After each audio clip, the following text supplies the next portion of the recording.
Cauchy's root test. इस test के मदद से हम कोई भी एक पॉजिटिव टर्म सीरीज को टेस्ट करके ये पता लगा सकते हैं कि क्या ये कन्वर्जेंट है या फिर डाइवर्जेंट है। अच्छा, ये टेस्ट क्या कहता है, चलिए देखते हैं।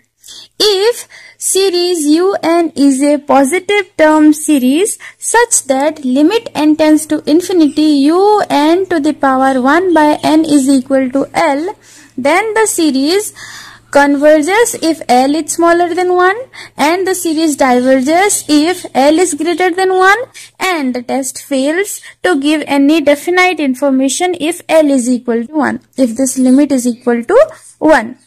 इसके हिसाब से अगर हमारे पास कोई एक positive term series UN given है and limit n tends to infinity UN to the power 1 by n is equal to L, और अगर हमारा L 1 से छोटा होगा then we will say that the series is convergent। अगर हमारा L 1 से बड़ा होगा तो हम कह सकते हैं कि हमारा जो सीरीज है इट इज डाइवर्जेंट, और अगर L का वैल्यू 1 हो गया तो it may be convergent, it may be divergent।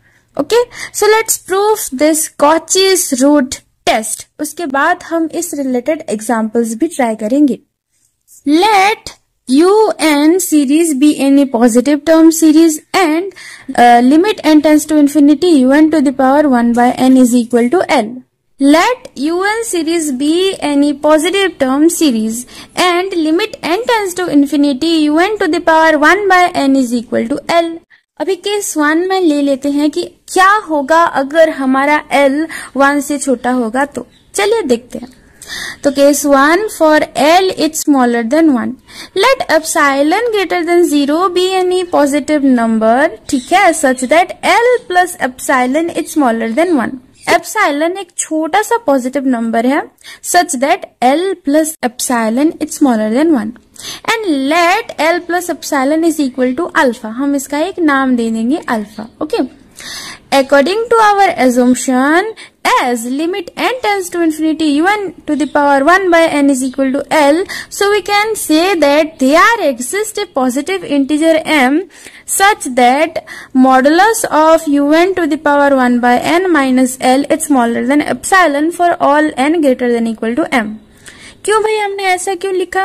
क्योंकि here UN to the power 1 by n ये जो सीक्वेंस है इसका लिमिट हो रहा है L, और लिमिट का डेफिनेशन यही होता है कि for any positive number epsilon greater than 0 there exist a integer m such that we can write this statement.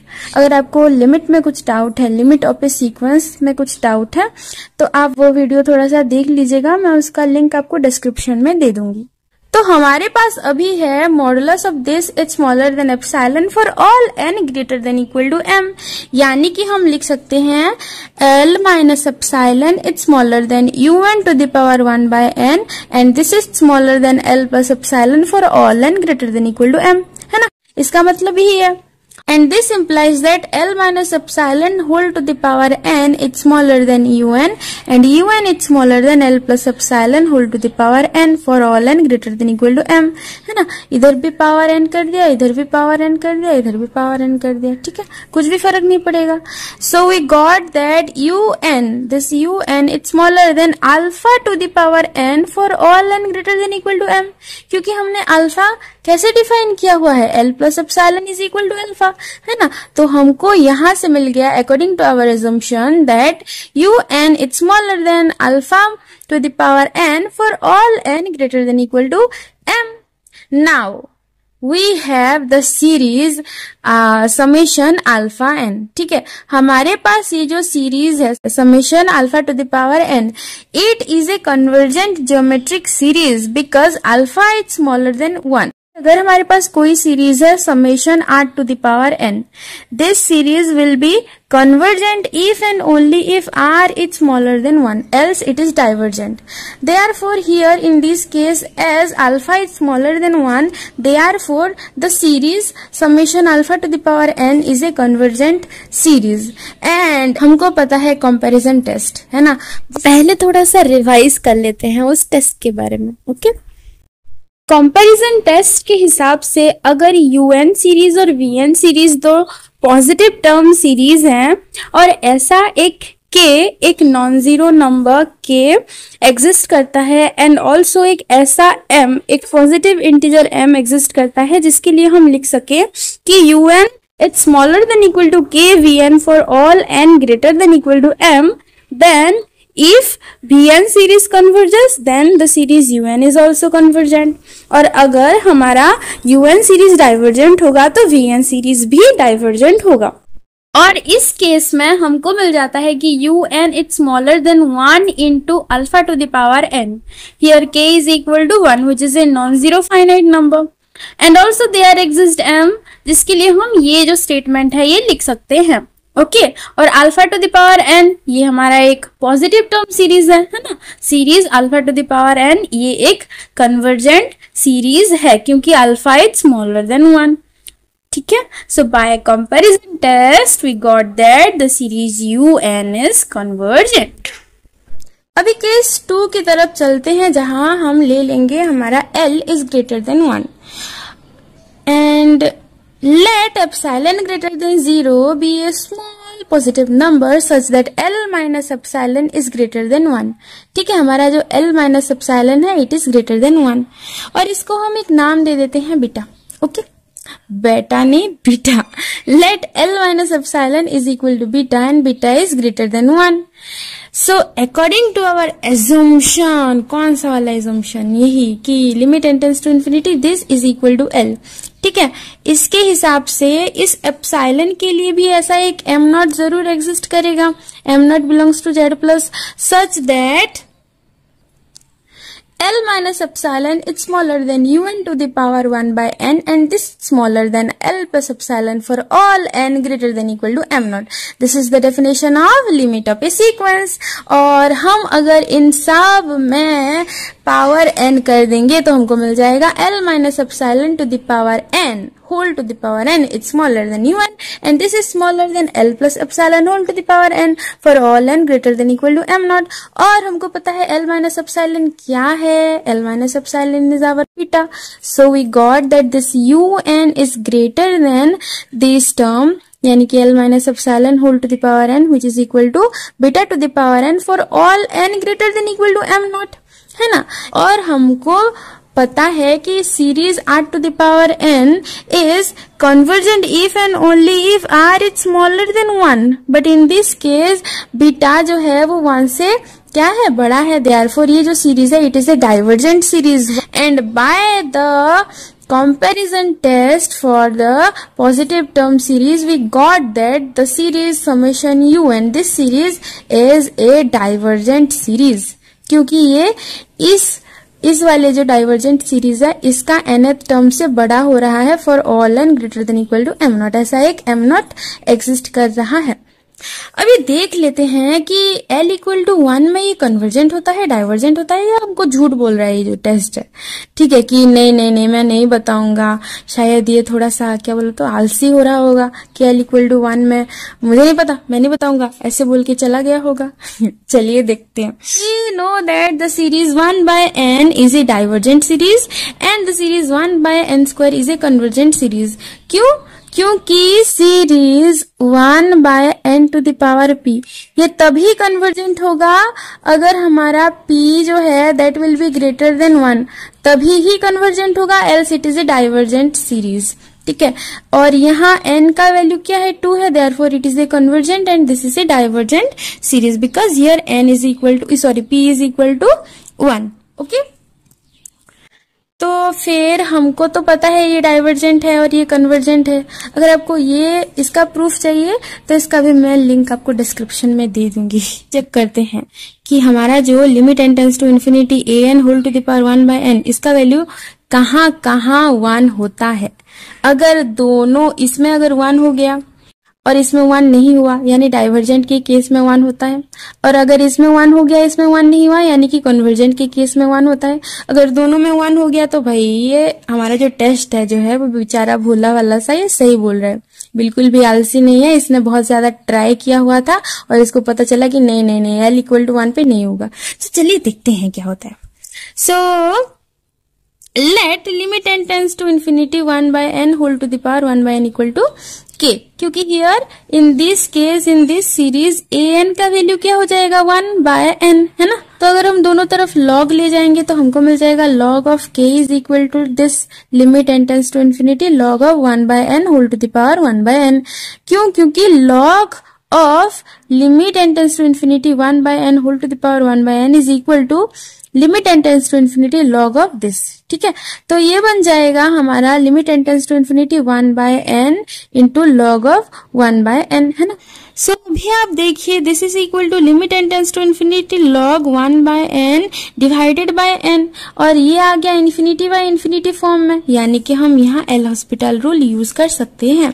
So by applying L hospital rule we get that this is equal to limit n tends to infinity, ये इसका derivative with respect to n divided by इसका derivative with respect to n। ऐसा ही होता है L hospital rule में, 0/0 form के लिए, infinity by infinity form के लिए, और ऐसे बहुत सारे इनडिटर्मिनेट फॉर्म के लिए हम एल हॉस्पिटल रूल का प्रयोग करते हैं। So this is equal to what, ये बन जाएगा हमारा limit n tends to infinity -1/n², है ना। And limit n tends to infinity 1/n² का वैल्यू क्या है 0 है, तो दिस इज इक्वल टू 0। किसका वैल्यू 0 हो गया? log k का value 0। So we got that k is equal to e⁻0 that is 1, है ना। ओ डाइवर्जेंट के केस में k इक्वल टू 1 हो गया, यानी लिमिट का वैल्यू 1 हो गया। अभी देखते हैं इस केस में क्या होता है। वैसे आपको ये तो पता चला ना ये स्टेप क्यों हो रहा है, क्योंकि ना अगर log of a equal to b होता है then e⁻b equal to a होता है, अगर हमारा बेस e होगा। ठीक है, तो इस केस में देखते हैं क्या होता है। फॉर दिस सीरीज, ये सीरीज के लिए an is equal to 1/n², है ना। Let limit n tends to infinity 1/n² whole to the power 1/n is equal to k। Okay, अभी दोनों तरफ log ले जाएंगे तो हमको मिल जाएगा दिस, है ना।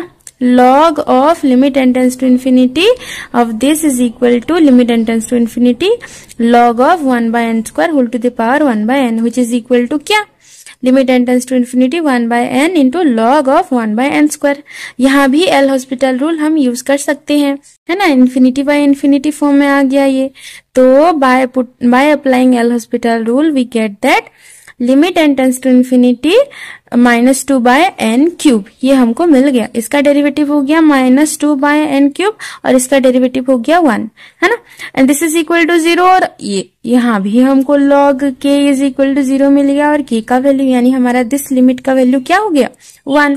तो हाँ, टेस्ट वो जो है वो बेचारा सही बोल रहा है कि if l is equal to 1 तब टेस्ट फेल हो रहा है, तब हम नहीं पता लगा सकते कि क्या ये कन्वर्जेंट है या फिर डाइवर्जेंट है।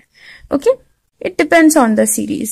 तो टेस्ट करेंगे, दूसरे कोई टेस्ट हम अप्लाई करके उसको पता लगाएंगे कि हाँ तुम कन्वर्जेंट हो या फिर डाइवर्जेंट हो। ओके, तो this is all about Cauchy's root test. Example है कि here we have to test the convergence of the series, ठीक है, जिसका nth टर्म है 1 + 1/√n whole to the power -n to the power 3/2। ठीक है, so let we have un is equal to 1 + 1/√n whole to the power -n to the power 3/2। ठीक है, हमने assume कर लिया है let this is series un। ठीक है, हमने इस सीरीज का एक नाम दे दिया सीरीज un। ओके, अभी चेक करते हैं by the help of our root test. Okay, देखते हैं कि limit n tends to infinity un to the power 1/n क्या हो जाएगा। ठीक है, this is equal to limit n tends to infinity un यानी दिस 1 + 1/√n whole to the power -n to the power 3/2, इसका पावर हो जाएगा 1/n, है ना। तो ये बन जाएगा limit n tends to infinity 1 + 1/√n whole to the power -n to the power 3/2 multiply 1/n that is -n to the power 3/2 divided by n। ठीक है, क्यों होता है ऐसे? क्योंकि x to the power a to the power b हो जाता है x to the power ab। ठीक है, ये दोनों पावर मल्टीप्लाई हो जाते हैं, तो इस केस में भी ये दोनों पावर मल्टीप्लाई हो जाएंगे, है ना। तो बन गया ये -n to the power 3/2 divided by n। तो This is equal to limit n tends to infinity 1 plus 1 by root over n to the power minus root n, है ना. And this is equal to limit n tends to infinity 1 by 1 plus 1 by root over n to the power root n, है ना. क्यों ऐसे लिखा? क्योंकि a to the power minus b is equal to 1 by a to the power b, यही है formula. And this is equal to 1 by limit n tends to infinity 1 plus 1 by root over n to the power root n. And we know that limit n tends to infinity 1 plus 1 by n whole to the power n is equal to e. And limit n tends to infinity root over n is also tends to infinity ना. Limit n tends to infinity root n is also equal to infinity. तो यहाँ चाहे n हो चाहे root n हो, दोनों ही same होंगे. Therefore we got that this limit is equal to 1 by e. And this is smaller than 1, है ना, क्योंकि e का वैल्यू 1 से बड़ा होता है, तो 1 by e is smaller than 1. ठीक है. Therefore we got that limit n tends to infinity un to the power 1 by n it's smaller than 1. Hence, according to Cauchy's root test, the series is a convergent series. ठीक है, ये एक convergent series है by Cauchy's root test.